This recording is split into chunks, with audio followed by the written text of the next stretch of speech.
For both of them, you should be getting a Scala prompt. So first, we need to understand what is Spark and why do we need Spark. Why do we need Spark? So I am presuming that all of you guys are coming from a single storage system and none of you have worked on Hadoop. So that is my presumption for this class, that you haven't worked on Hadoop, and if you have worked on Hadoop, then you can compare Hadoop with Spark. But if some of the participants are not coming from Hadoop batch or Hadoop class, then for them there would be something new terminology like cluster and everything. Now Spark is basically using a cluster environment. So it's a cluster. It uses Spark uses a cluster environment. Now what is a cluster? A cluster is a group of machines, you can say, is a group of machines working together in a network. So these machines are basically your servers, and each server would be having you can say a size of hard disk size of STD, you can say of 20 terabytes. And here we are talking about each machine, like each server.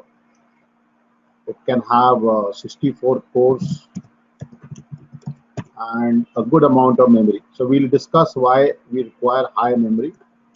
RAM could be up to, you can say, 256 GB.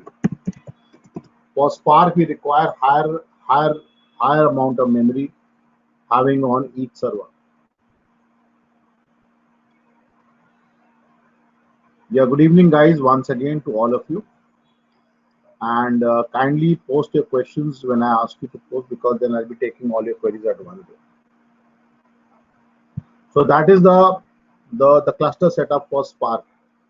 So Spark does not uses a single machine; it uses group of machines so that we can process the data distributedly on a cluster. So if you compare with a single server system like your centralized storage system, we are now living in a data-driven world, and the amount of data we are dealing with and the volume of data we are dealing with is not enough to handle large volume, large processing part or high processing speed.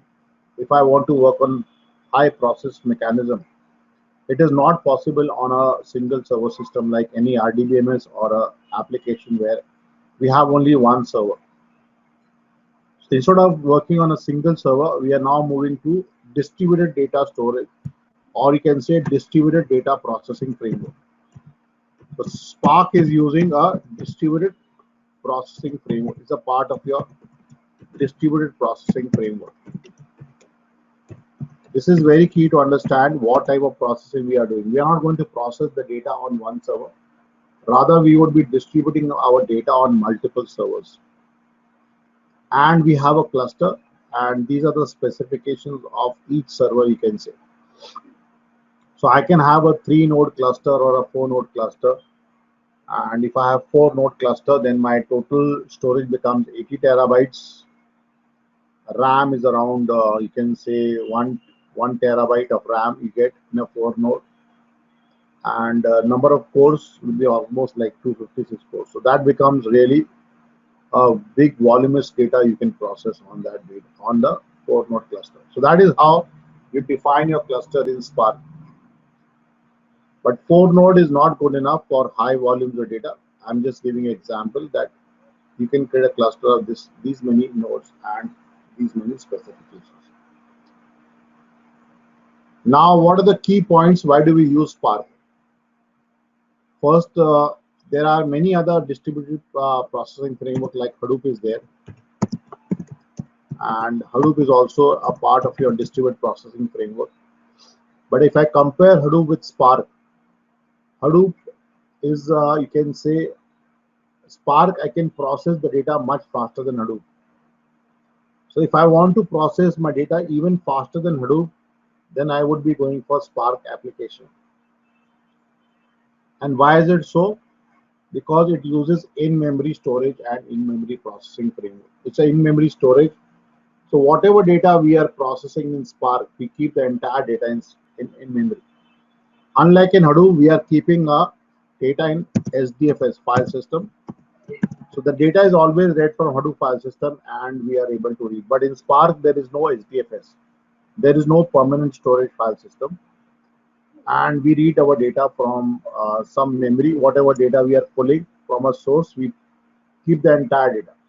Suppose if I'm reading a table from Oracle database or any other database, the entire data would be stored in the memory at runtime. And then I would be processing the data. So keeping the data in memory allows me to process my data much faster compared to Hadoop. So one point is that it is very fast, you can say, compared to Hadoop. So we can say faster than Hadoop. That could be one reason why we are using Spark. Now, there could be another reason like you can talk about,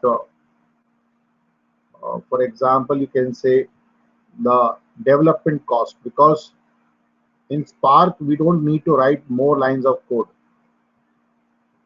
So the development cost can be very less because we are using less code and achieving more. So development cost can be less,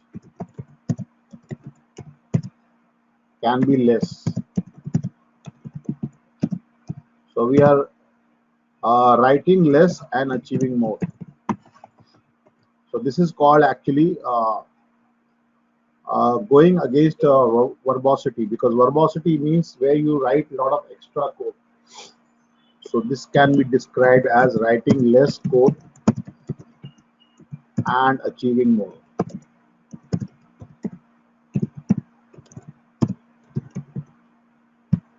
So this is a part of your why you require Spark. Plus it has it's a in-memory storage and in-memory processing framework. And you can also specify some of the other points like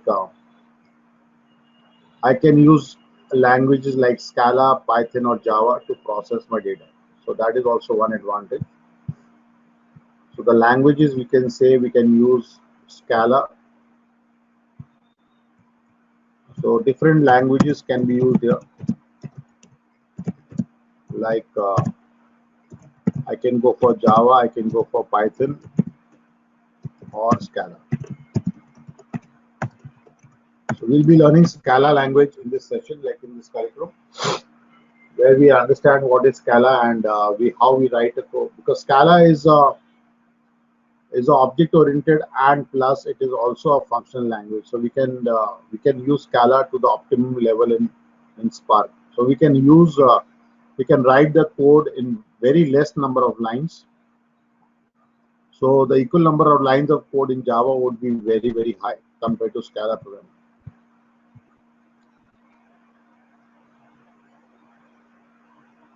Gopi is asking what is in-memory storage. So when I say in-memory storage, Gopinath, it means that the data which I am reading, suppose in Hadoop, if I compare to Hadoop, whatever data I process in Hadoop, I need to first bring my data to SDFS, the file system of Hadoop. In Spark, there is no file system. I don't have any file system. So for example, if I'm connecting to Oracle, and I would be fetching the entire data from Oracle into my Spark cluster, but I would be storing that data somewhere. I cannot keep the data in vacuum. So the entire data would be stored in the RAM of Spark cluster. So this is what we call in-memory storage. I am using the RAM to store the source data. And plus whatever jobs and tasks I'm running after that, even that intermediate data I would be keeping in Spark. And then finally, I would be pushing the result to Oracle back, maybe Oracle or any other storage, permanent storage. So what do you understand here? That means Spark is a purely 100% processing framework. I'm not storing anything in Spark. Whatever data I'm collecting at runtime from a source, from a stable storage. and then I'm processing the data and pushing that data back to the another stable storage. So it works like a pure 100% processing engine. And since it is very fast, you can use this application in a lot of use cases like web applications, where the time taken to process a application or a job is very highly required. You require very quick process to be done. Otherwise, your web application will not run. So in such cases where you require very high speed processing, you can use Spark as a processing engine. So when I say in memory, means I'm keeping the entire data in the RAM of the cluster. Yeah, so when I say RAM, suppose I'm talking about the size. This is the configuration I'm giving for each server. So when I say configuration for each server is this. So my RAM is 256 GB for each server. For example, if I create a 4-node cluster, so my total RAM will go up to 1 terabyte. So 256 plus 256 plus 256 plus 256, 4 times. You can understand how much RAM I'm having in my 4-node cluster. So likewise, if you have more nodes, so more RAM you can easily utilize. So this is what we say. And the data would be stored in partition, just like we are storing data in blocks in Hadoop. Here we don't have block mechanism, we have partitions. So we can create as many partitions we want to have, and then we can store them on multiple nodes. You're absolutely right, Nisha. The framework is expensive because RAM is expensive. Secondary storage is cheap. So you're absolutely right when you say it is really expensive. And Juno has a question. Can you explain the relation between Scala? Scala is a language, Juno, and Spark is a processing framework. It's a distributed processing framework, just like Hadoop. If you have heard about Hadoop, or if you have worked on Hadoop. But if you not understand, it is like a cluster where you are having a multiple nodes in a cluster, and you're processing the data distributedly. Yeah, I'm coming to the architecture in some time. I'm coming to the architecture, and okay, Manusuni has a query. Do you have a replication process in Spark? Now Spark, there is no permanent storage, so we cannot replicate the data, right?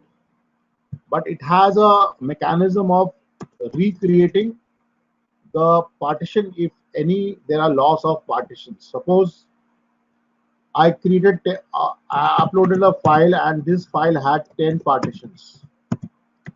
Every partition is like a block of Hadoop, you can say, but this is a logical partition.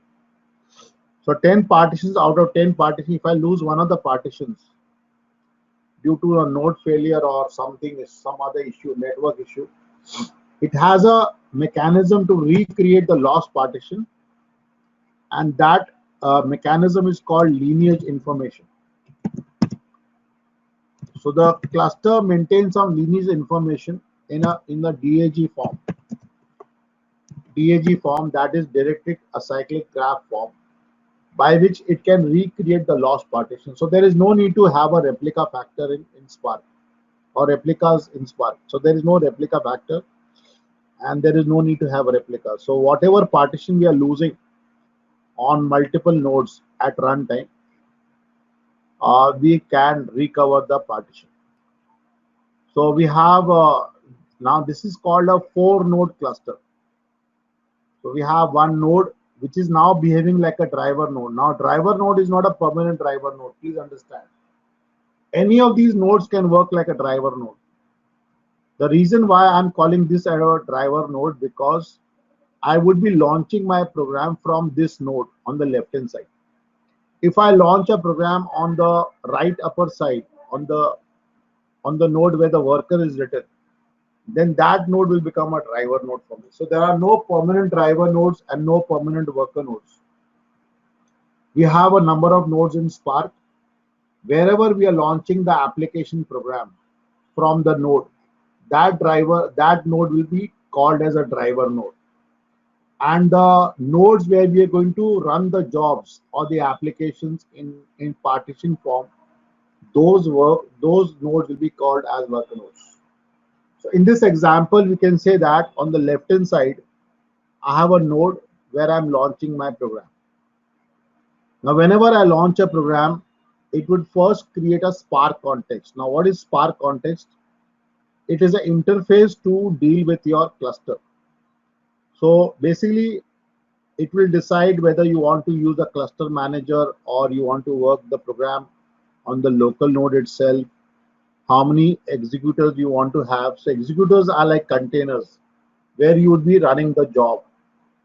In Hadoop, we create containers. Here we are having executors, and I can have as many executors I want to declare for an application. So Spark context is like an interface to your application. So whatever processes or whatever properties we need to set, we would be using with respect to Spark context. So here, if I'm working on a cluster, I would be using a cluster manager.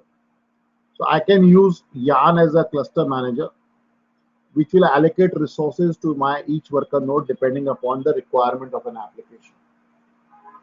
And I would be creating some executors on. So an application which creates an executor, I would be running my task in that executor of each worker node.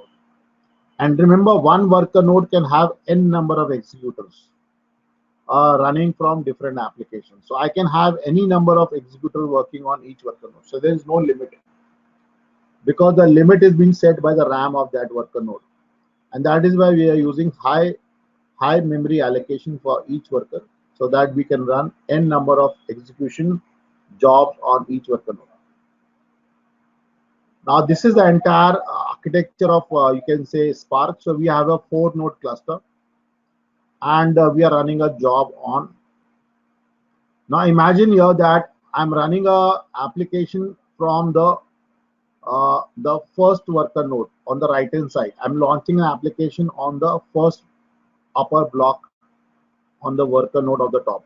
So that node will now behave like a driver node. And I would be using other 3 machines, or maybe wherever I'm running executor, only those nodes will be worker nodes for me, not all the nodes by default.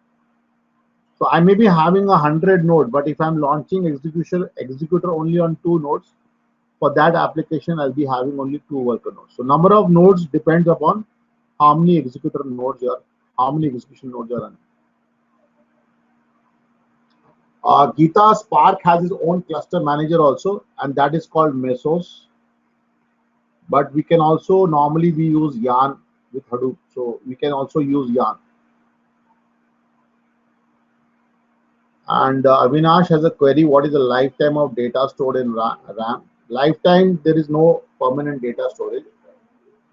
The moment the application is finished, the memory get released. And other than simplified code,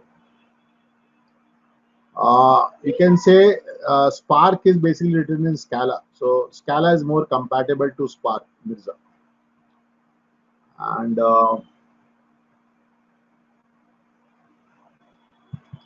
let me take.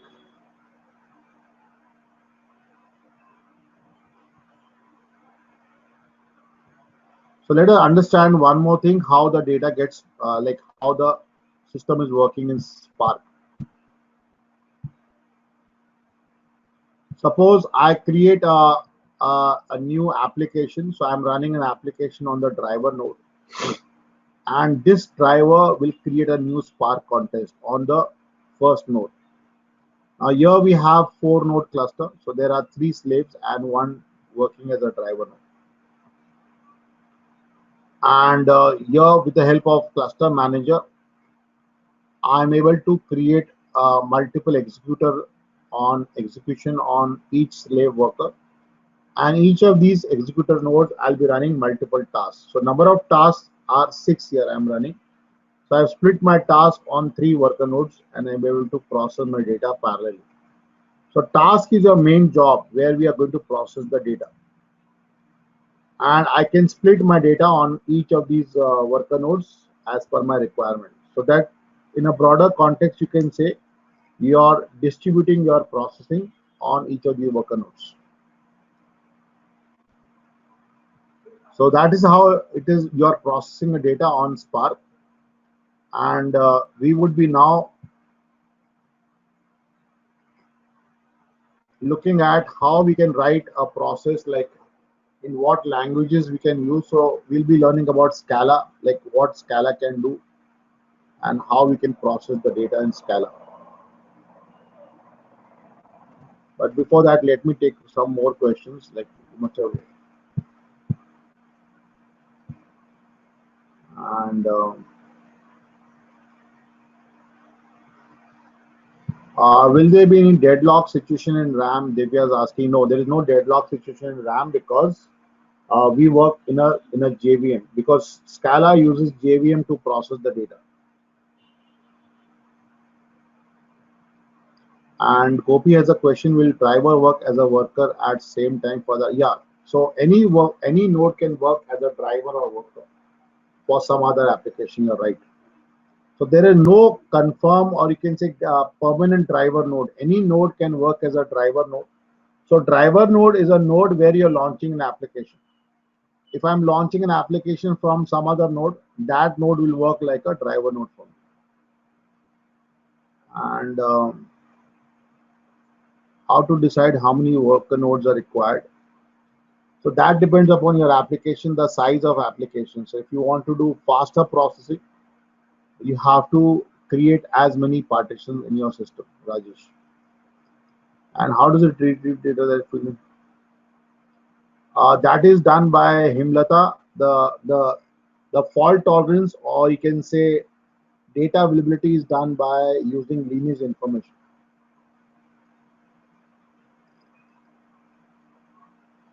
So that is done by lineage information, where I can retrieve the entire flow of all the links in a DAG file, and the DAG will tell me how to recreate the lost partition. So for the time being, you understand that it is called lineage information. So the lineage information, by using, I can recreate, or I can reconstruct the lost partition. So that is important to know, lineage information. So there is no need to replicate my data.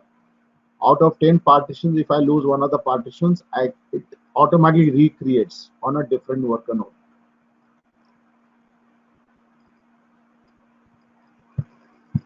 And no, there is no need to communicate with other nodes, because driver node will take care of each. Driver is basically, see what happens, the application we are running on driver node. Understand the concept. See, application we are launching on driver node. So the moment we launch an application on a node, that node becomes the driver node. Now the second step is what? This application will create a Spark context. It will create a Spark context. Now, why do we need a Spark context? That is the interface for the application.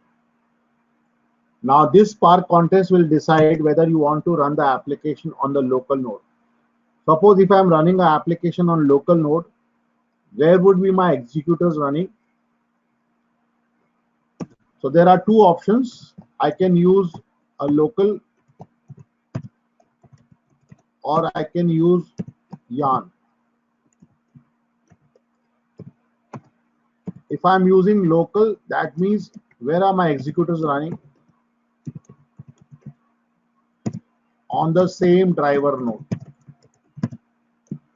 So I can run on the, I can run the process on the same driver node if I'm using the word local.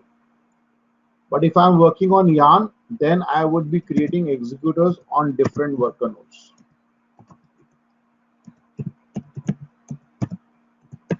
On different worker nodes. So that is what we do in production mode. We are using Yarn to distribute our processing on multiple different worker nodes. On local node, it is only for testing purpose, or you can say for pilot processing. Local means the node where we are running the application.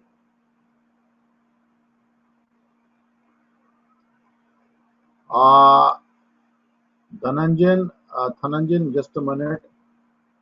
And how many applications can we launch?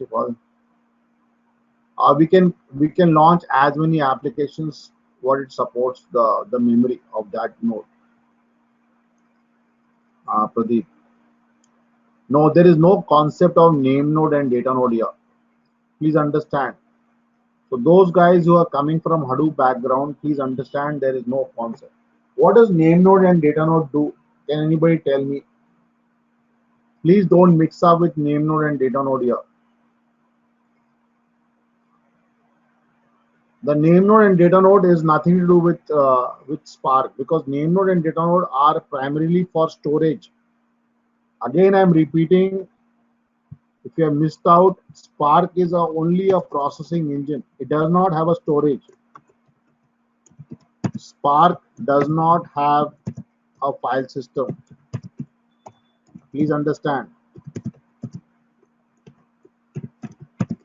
So it is an in-memory storage mechanism. It does not have a file system like HDFS. So the concept of name node and data node will not come up. So it's a purely in a processing framework. So in a processing framework, what do I would need? I would just need worker nodes and a node from where I can run the application. So any node can work like a driver node, and the remaining nodes can work like a worker node. So there is no concept of name node, data node here. And why do we need Yarn? We need Yarn so that we can manage the memory allocation to the worker nodes. What does Yarn do? The resource manager. The Yarn job is basically to manage resources. So if I'm using a cluster manager, I can manage my resources on each different worker nodes, allocate enough memory for the application. So I can manage the entire cluster more better. So cluster manager would be required. For that purpose, we are going to use Yarn. So whatever data we are reading into application, we are loading the data into different worker nodes at runtime, and then running the jobs on those partition data by running them task wise and creating some internal data.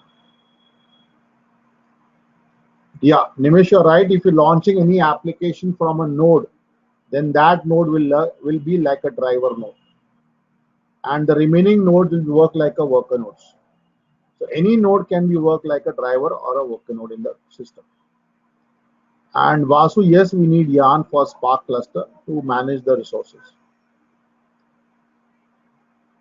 Now Spark Contest and Yarn, what's the difference? Spark Contest is an interface.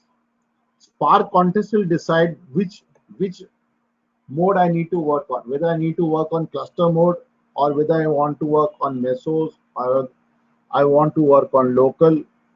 How many executors should I run? How many partitions I'm having? All that we are deciding through Spark Contest.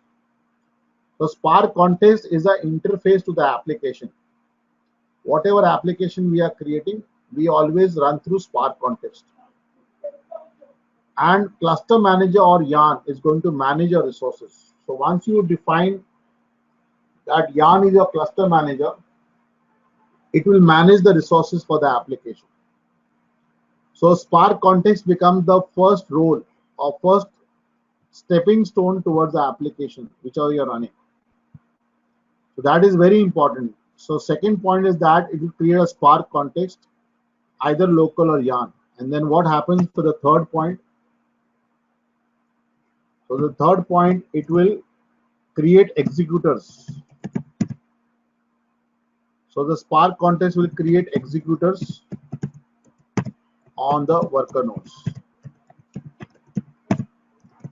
where we can run the application, or you can say each of the data in the on that data on that worker node. Executors are nothing like your memory allocation where we're going to run the jobs, and in these executors we can run multiple tasks. So in each executor we can run multiple tasks. So that is a data flow or the processing flow, because there is no data storage. Whatever application we are running on each worker nodes.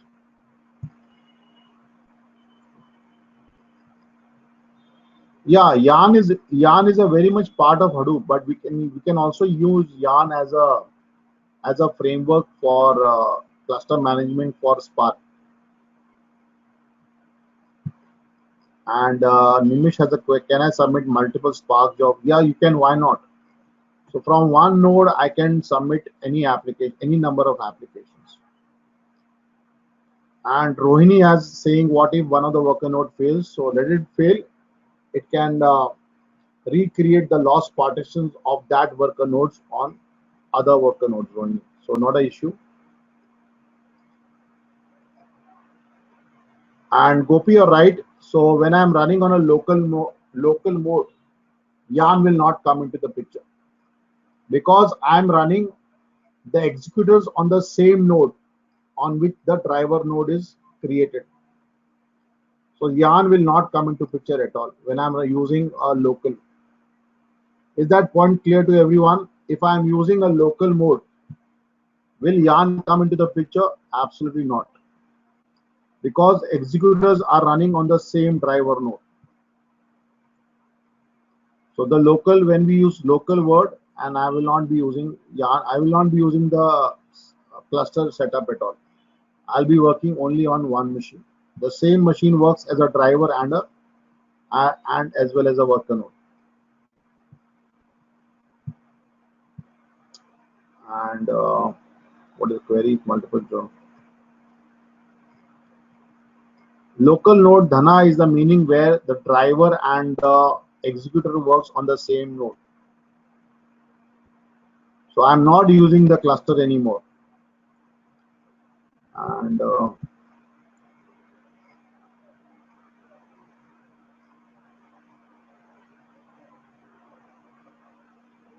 I never said edge node anywhere.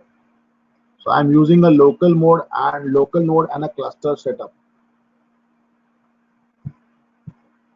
And if multiple Spark jobs are running,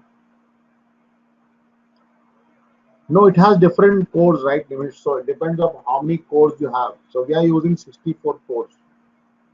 So that is what it helps us.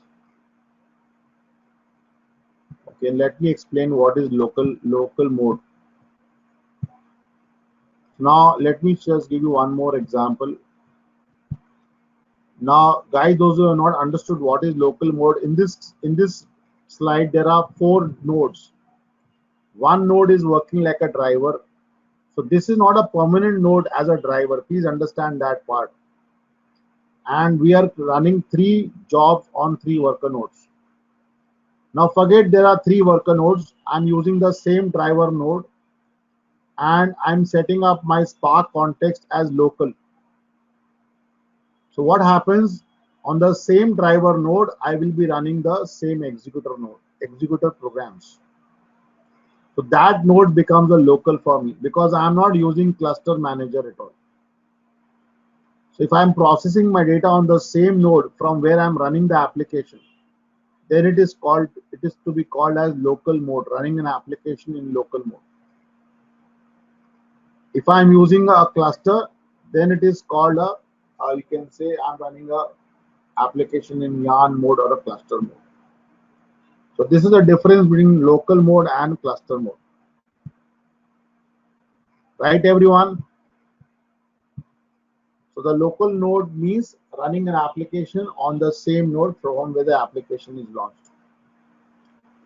So in this way, we are going to manage the entire processes, and we would be learning about how we can create programs and run the jobs. Just give me a minute.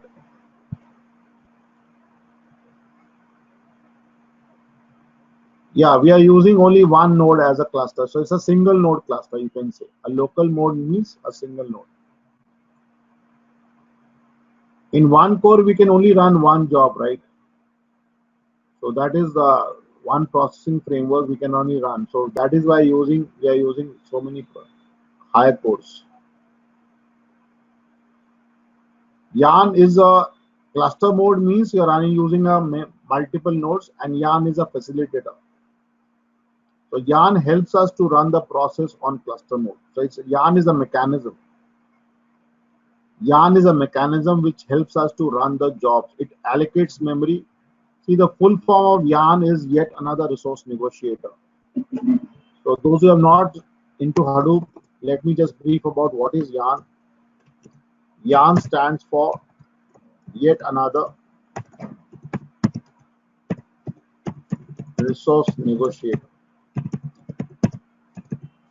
So basically, it negotiates resources for us and allocates that memory on those worker nodes. So it's a resource negotiator.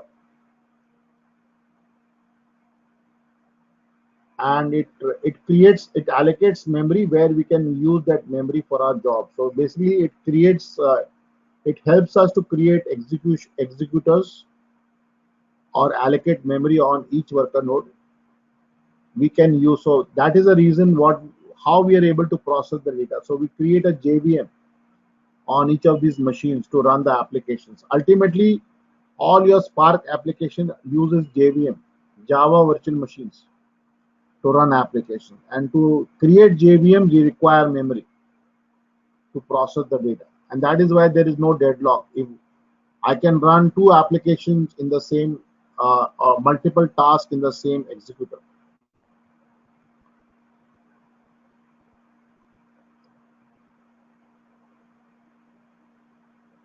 And Pradeep is asking why there's a concept of driver and worker. A driver node is called a driver node because we are running a driver application from that node. Pradeep. So the application what we run. Now tell me one thing.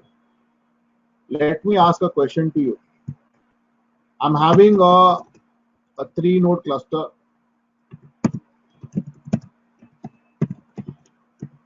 And my cluster is like machine node number 1, node 2, and node 3. Okay, so it's a 3-node cluster. And from node 1, I'm launching an application.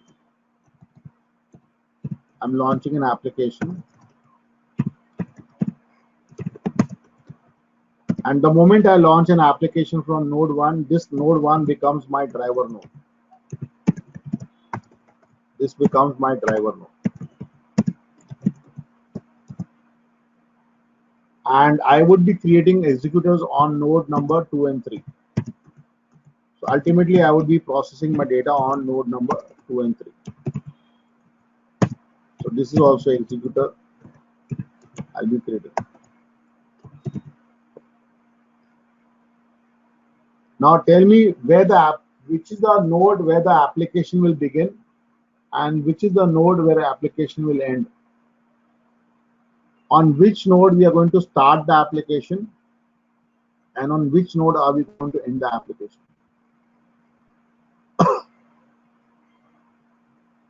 So node 1 we are going to start, right? And what about end? So node 1 will start and end both, guys.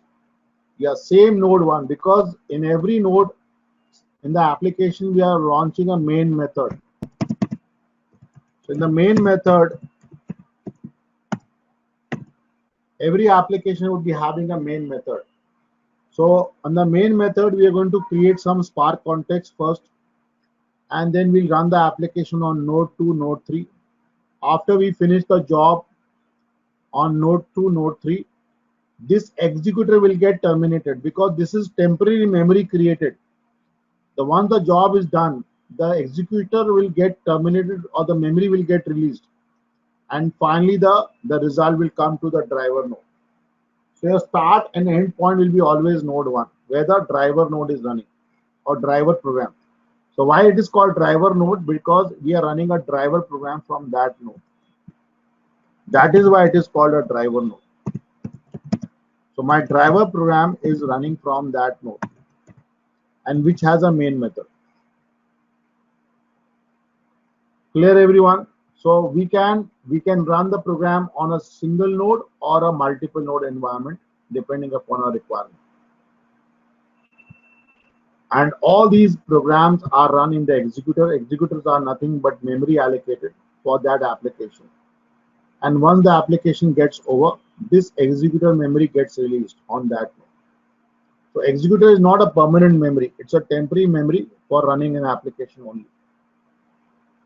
And this is provided by whom? By Yarn. So Yarn provides the memory, allocates the memory, and in that executor we are running the jobs in the form of task. So task we are running, and after the task we run, we get the data collected to the driver node, and then wherever we are writing the data, we can write it the data back to the file system or the stable storage. If I'm reading my data from Oracle, I can write my data to Oracle or any other data. So how many sources Spark supports? So Spark can read data, can read and write data, you can say, from any multiple data sources. That is the beauty of Spark. From different sources. First, it can read from local drive. So if you have some local data on that local drive, I can read the data easily. It can also read data from SDFS. So Spark can be easily integrated with a Hadoop file system, and I can read data from. Now, if I'm reading data from SDFS, exactly from which nodes I'm reading? From name node and data node. So now the name node and data node will come into picture. Not in Spark. If I'm reading data from SDFS, then I would be using name node and data nodes for SDFS. I can read data from any RDBMS datasets like MySQL, Oracle, or any other datasets, but I would be needing some JDBC driver of that RDBMS. So if I have the driver with me, I can connect to that database at runtime, and I don't need to import data. I can simply collect the data from that source, bring my data into my memory of each worker, process my data, and if I want to write my data back, I can write it data back to any of the other data sources. If I am reading from SDFS, I can write back to RDBMS. If I'm reading from one drive, local drive, I can write to RDBMS. So there is no compulsion that if you're reading from one source, you have to write back to the same source. So it can be a mix and match. You can do either or.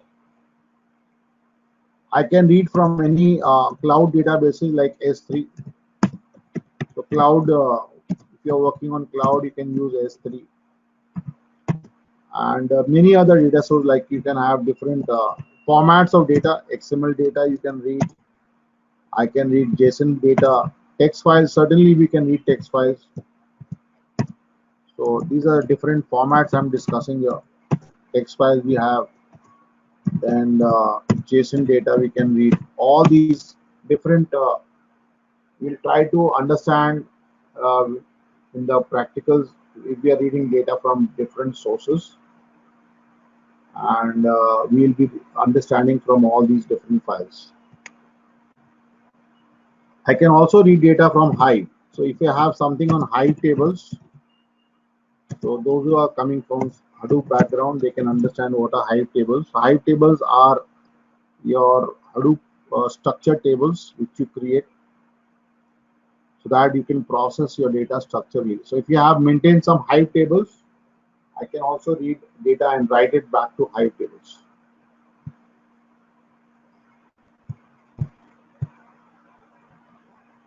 And what kind of data Spark will be from name node? Our name node will give you the addresses of those blocks, and then you can read the data from data node. See, for SDFS, we require name node and data node both. Without name node, how can you track the blocks? So that is why I'm using name node and data node. And Surjit, that is what I'm saying. It is a costly setup, but then it gives you fast results also. So it's a trade-off whether you want fast results or you want to go with Hadoop, like which is like you can get results, but in more time. It will require more time. So there are certain applications, Surjit, where you would go for. You don't care about the because cost. The information which you get in time, that is more valuable than the cost. So every time the infrastructure cost is not the key.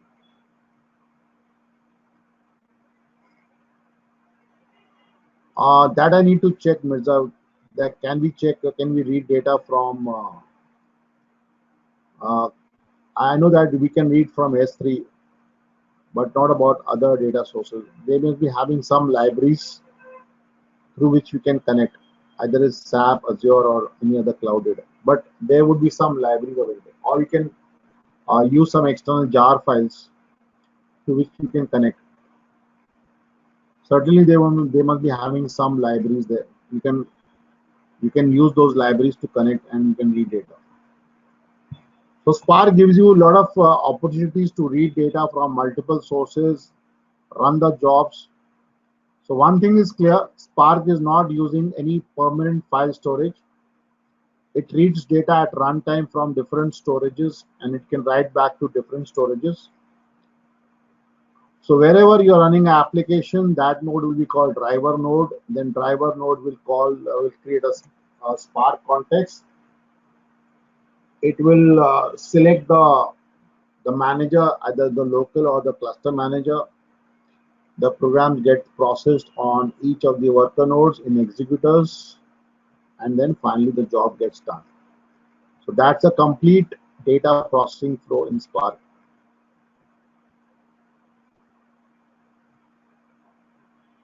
Yeah, we can JDBC. What is JDBC driver? JDBC stands for Java Database Connectivity. So if I want to connect to a database, I would be requiring some jar file, JDB, that is called a JDBC driver, right?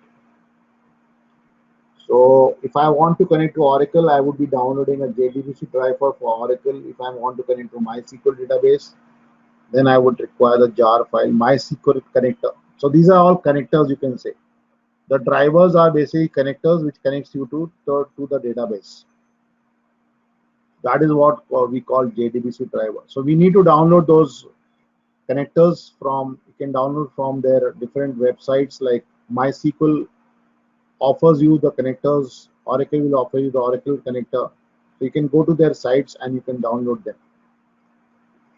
Can Spark on commodity hardware? Yes, provided you have the specifications as I've specified. So you can use those. You can use that as a hardware. And if driver node comes down, then you see, if your node fails, then you have to launch your application from some other node. That's it. The entire process has to restart. If your driver node fails at any point in time, then you have to restart your process, because that is the node from where you are running the application. If the main application fails or the main driver fails, then you have to relaunch your program again from a different node. Clear, everyone? Any questions I missed out? So please let me know once again.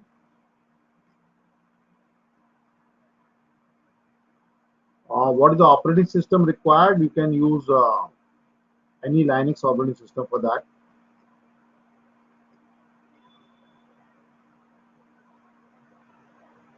Practical use of Spark here, you can basically go for a lot of options are there.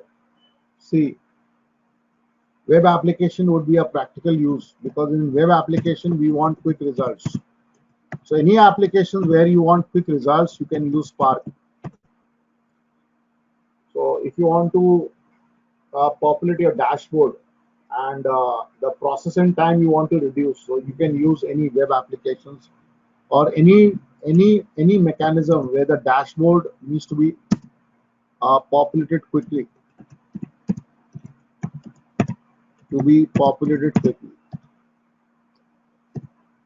So you can use Spark over there. So many a time we have dashboards for the management or the data, those who are using the data for their quick decisions. So if you are updating your dashboards very oftenly and quickly, that would really help the management to make more better and wise decisions. If your dashboard is not getting updated timely, suppose it takes 48 hours. So what's the point? Because every time you update your dashboard, that might take 48 hours to populate again. But if we can bring that down to 1 hour, 2 hour, nothing like it. So that would be really helpful wherever you need to see, wherever you need a faster processing mechanism, you can easily go for that, Farooq. So that's one of the main reasons why Spark is very popular nowadays. You can process the data. So cost wise, whatever cost we are talking about is like one-time cost, but the results you'll be gaining every day, every minute. So if you take the cost benefit analysis, the benefit will are much bigger than cost. Spark is a framework, Juno, and Spark SQL is one of the components of Spark. So if I show you one more slide, what is Spark and what is Spark SQL? Sorry, not this one. Though I've covered this in the last class. So Spark Core is the basic platform, and I can use a tool called Spark SQL, which works on the top of my Spark Core. So I can write SQL queries in Spark to process my data. If I want to do some streaming processing, live data processing, that I can do with the help of Spark Streaming. Machine learning is one of the important features in Spark, so I can use ML libraries or graphics for graphic processing. And we are using 3 different types of cluster manager. Mesos is only for Spark. I can use Yarn or my Spark standalone, that is the local mode.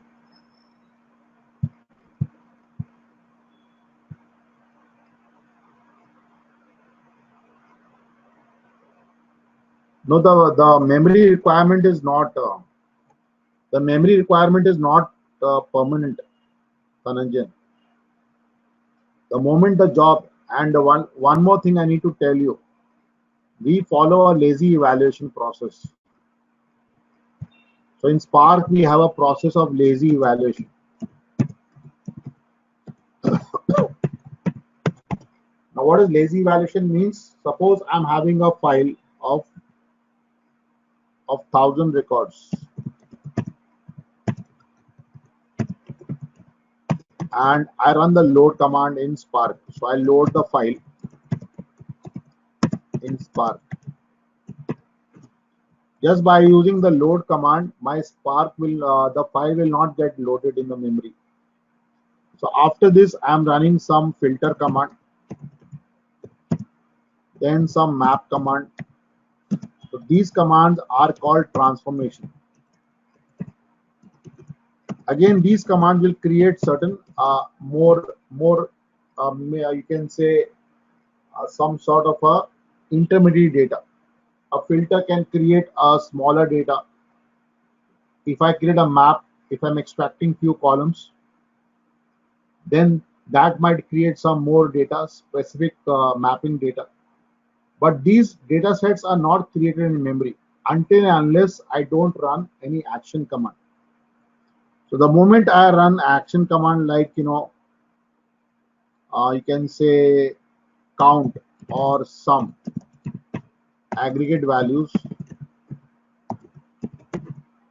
or I write my data to the file system. So these are called action commands. So when I run these action commands, that time the data will get loaded, and then the filter command will be done, mapper will be done, and then you aggregate, and then you write the result to your file system wherever you are writing the data back. So your memory consumption is only for this much amount of time, the moment the entire process runs. Just by running the load command and filter or map command, you will not be reserving any memory.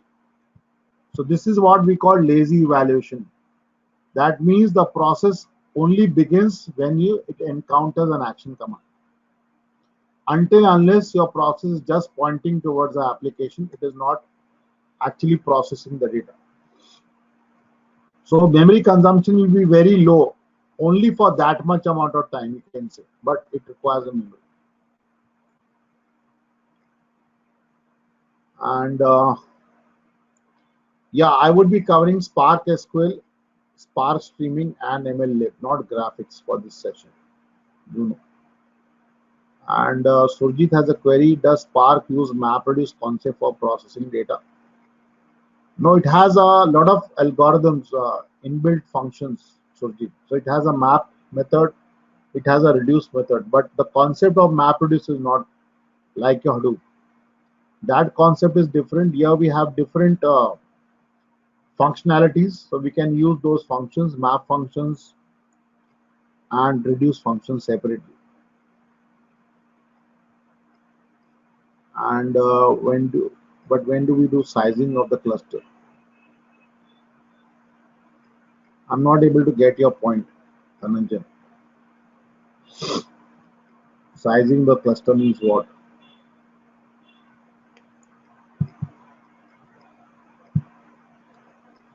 Okay, guys. So now we'll begin. We'll work. If I do action command disable and save the data frame as val. No, even the data frame would be in the memory, Nimish. It will only occupy the data, the memory, in case you are using some action command like count or aggregating the values or storing the values. So,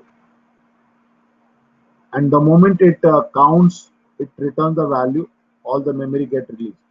So we are not occupying the memory forever. Please understand, the memory occupation is not forever. The moment we return a value, either to the screen, the console, or to a file, your entire memory gets released. So we are not keeping the data in memory forever. Now to understand Spark, we would be using Scala as a language. So Scala is an object-oriented, you can say, OOPS language, and plus it's a functional language. So I can also write object-oriented. I can also write Scala in functional. I can use various functions, and it allows me to use Lambda functions also, which I can reduce the number of lines of code very easily in Scala. And my data definition is also very easy. Like for example,